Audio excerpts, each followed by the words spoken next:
My God, I hate drugs. Now, President Duterte says there is no need to go to war or engage in what he calls a convoluted argument with China on the June 9 both allision at the Recto Bank. He says no one died and insists it was a maritime accident.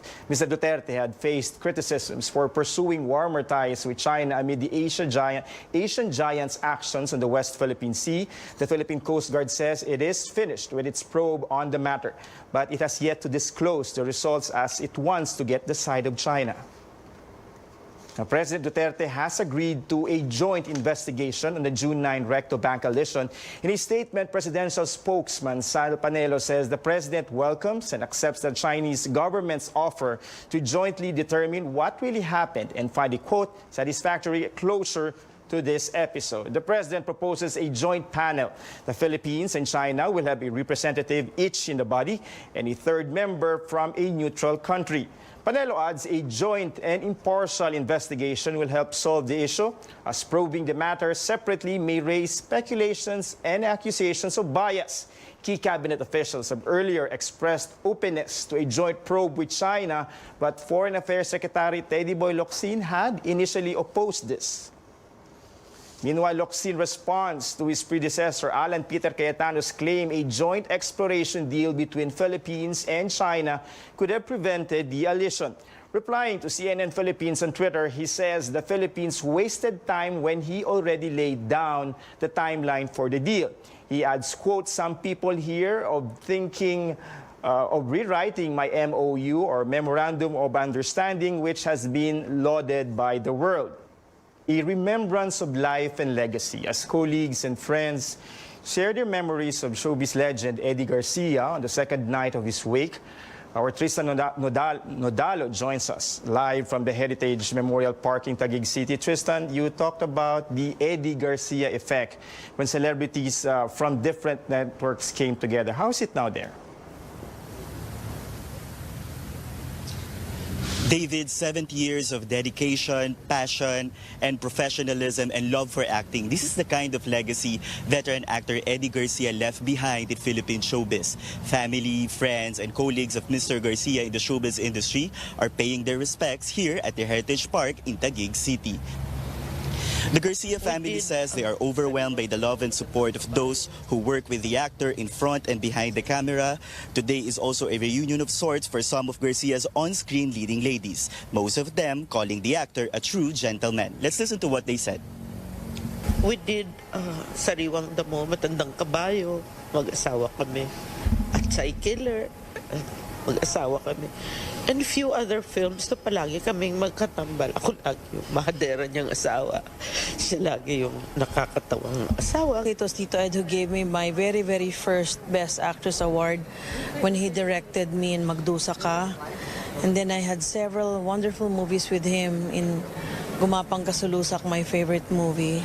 He made a lot of contributions to the industry. I respect him a lot and I'll always love him.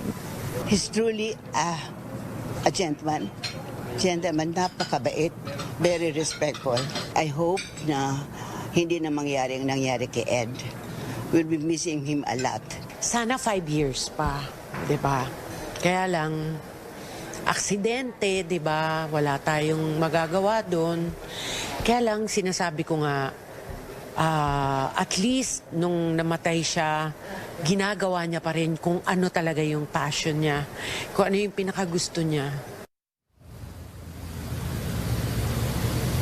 From fans to the biggest names in the industry, Eddie Garcia will always be the Manoy and the Uragon of Philippine showbiz. And David, if I can just tell you a very short story, lahat na lang ng na-interview natin dito from fans, you know, to the biggest stars like Vice Ganda and Vong Navarro, they always say that Mr. Garcia was so professional na parang kung 4 p.m. ang taping, 2 p.m. pa lang nandun na siya sa lugar, naka-ready na, naka-uniform, ready to do the scene.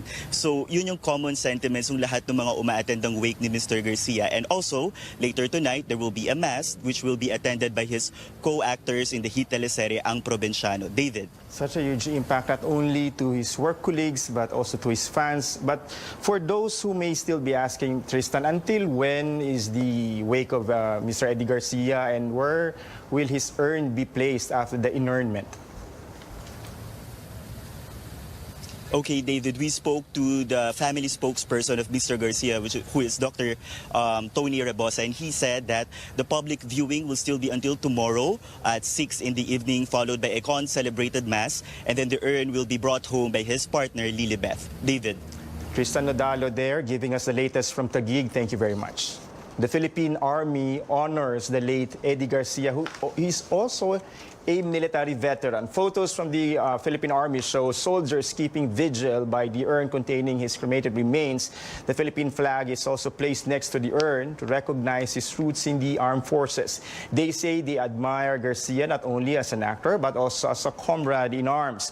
They add he's an example that one doesn't need to be a soldier to serve the country. Before joining showbiz, Mr. Garcia was with the Philippine Scouts when he was 19 years old. He was stationed in Okinawa, Japan as a military policeman. Roughly 14 million residents here in Metro Manila will face water supply problems after Angat Dam, the region's main water source, breached its critical mark this morning. Scorching temperatures combined with prolonged dry weather have caused a decline in water level. The number of affected consumers is more than double compared to that in March, when Manila Water faced a messy distribution issue in the East Zone. Now, this time, both Manila Water and Maynilad customers will have to bear the brunt of the water crisis. Our Chrissy Di Matulak reports.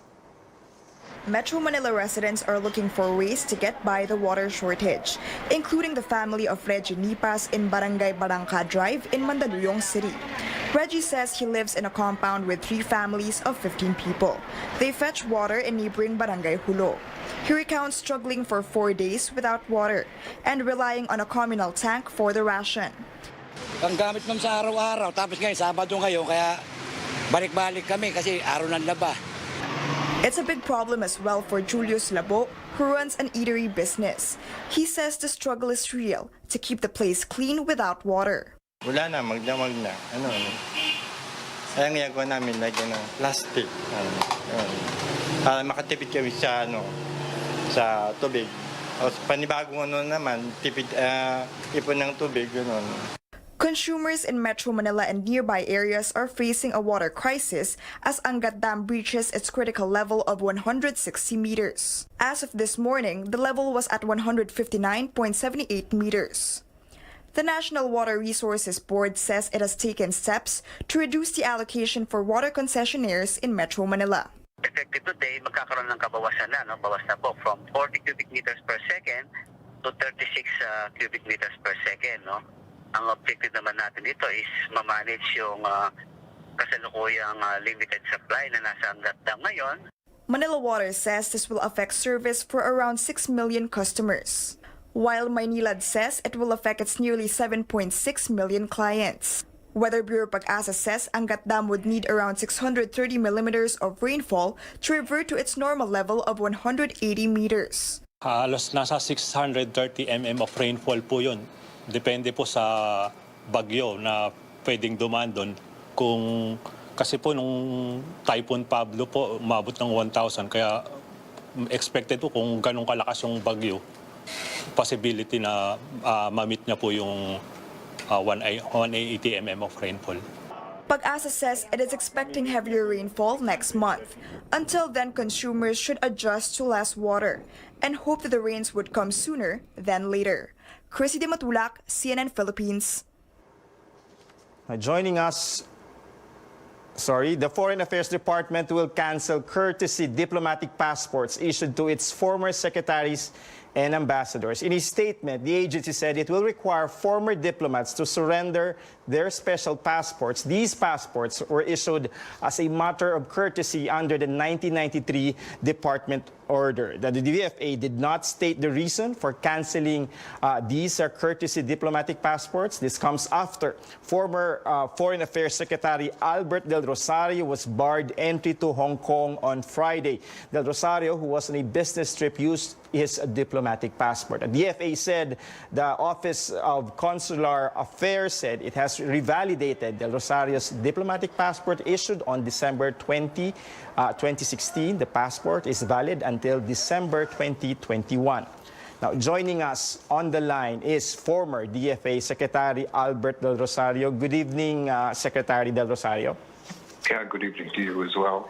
Mr. De Rosario, what is your initial comment on the decision of the DFA, the government's response to cancel all special diplomatic passports of former DFA secretaries and ambassadors, obviously as a response to your case, sir? Well, I have a comment, and I'm trying to put the questions that you asked together. Under our Republic Act 28239, the President and the Secretary of Foreign Affairs may grant diplomatic passports to persons other than those who are on official mission abroad. Under this provision, it has become a matter of tradition for former DFA secretaries to be issued a diplomatic passport. This was extended later to cover former ambassadors. Now let me show you, or let me talk about how the diplomatic passport works. No? A diplomatic passport must, however, be revalidated. They call it a revalidation before each trip by the DFA. So each trip that you take has to be revalidated by the DFA, where you fill out a form and you're asked questions like when you're leaving, where you're going, what are you going to do there, when you're coming back.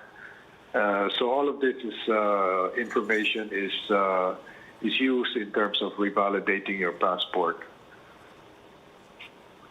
So I saw in the DFA statement that the diplomatic passport was legitimately issued to me, which is a happy development as far as I'm concerned, because there have been criticism from members of government that I misused the diplomatic passport, which the DFA does not agree with. The DFA also confirms that I was issued a diplomatic passport by the DFA in 2016 by Secretary Yasay, on which is actually valid for 5 years to 2021. And before I went to Hong Kong, my passport was, of course, had to be revalidated, so we did that. But above and beyond the revalidation process, because of the difficult circumstance, remembering the problems that the ombudswoman Conchita Carpio Morales had encountered, I decided to enlist the help of the Office of the Secretary of Foreign Affairs by informing them that I was going to Hong Kong on a business trip, but that I was using my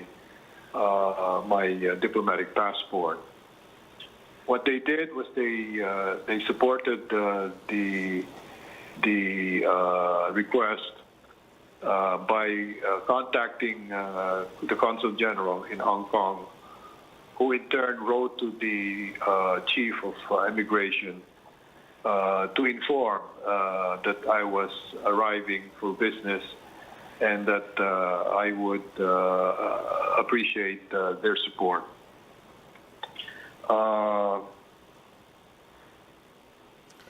So, Mr. De Rosario, if I may just butt in, given these developments now, sir, would you still be pursuing, you were initially quoted as saying that you may plan to file a protest over what you claim was the Hong Kong authorities' refusal to respect your diplomatic passport.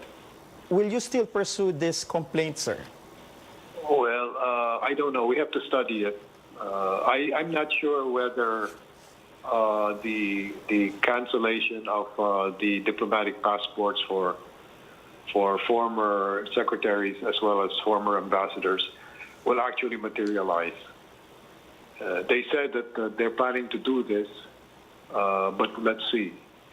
One of the things they have to consider is the past presidents of the Philippines are also covered under this courtesy category.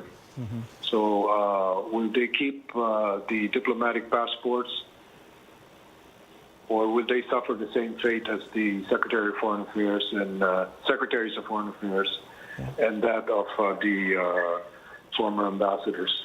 But Mr. Del Rosario, you do believe that there's the decision to withdraw these passports. It was indicated in the DFA statement. It was specific for former secretaries and ambassadors. Do you think that this action is a response to what had happened to you, or your plans to, well, possibly file a complaint against the Hong Kong government?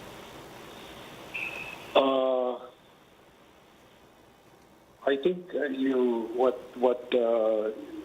what you may be trying to say, and please confirm, is that the use of a diplomatic passport is not a certainty. Is that what you're saying? What I'm trying to ask Mr. Del Rosario is that you have mentioned about you working together, asking the assistance of the DFA to perhaps look into the possibility of filing a protest before the Hong Kong government over their actions when you decided to enter Hong Kong. But the response of the government apparently now is to withdraw or cancel your passport. So do you see that? Do you possibly see any relation between these two developments, sir? Well, I don't know. I'm going to have to think about that. We certainly will study this further, but we haven't come to any clear decisions as to what we will be doing. We appreciate your time, Secretary, former DFA Secretary, and Albert Del Rosario. Thank you very much.